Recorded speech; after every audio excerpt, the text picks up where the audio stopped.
haut du marché a chuté, alors même que le nombre de très riches collectionneurs a augmenté dans le monde. Donc, c'est pas parce qu'il y a beau avoir plus de milliardaires et plus de riches collectionneurs, le fait qu'il y ait une incertitude, ça crée un attentisme et une certaine crainte. Et cette montée de l'incertitude, c'est vraiment un élément central aujourd'hui dans la politique économique chez Trump et sur le marché de l'art. D'un point de vue, le FMI calcule un indice d'incertitude dans le monde. Et en fait, pour ce faire, il regarde dans les rapports économiques qui sont faits par les différents pays, le nombre de fois où le terme incertitude ou des mots un peu similaires sont employés.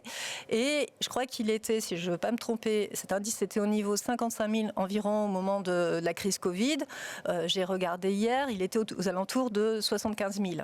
Donc on voit bien qu'il y a un niveau très très élevé et je me suis même amusée à faire la même chose avec le rapport Art Basel en regardant le nombre de pages dans le rapport Art Basel et en faisant une recherche rapide avec uncertain, certainties, etc., etc. Et si je prends qu'incertain, je suis à un mot comme ceci toutes les 8 pages. Sur un rapport de 250 pages. Si je rajoute volatilité, je suis à 1 tous les 4 pages.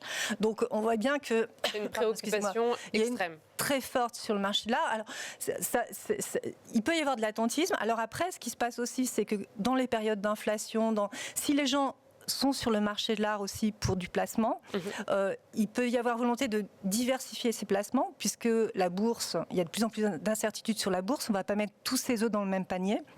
Donc, on va équilibrer en allant sur des valeurs plus sûres. Alors, ça peut être l'or.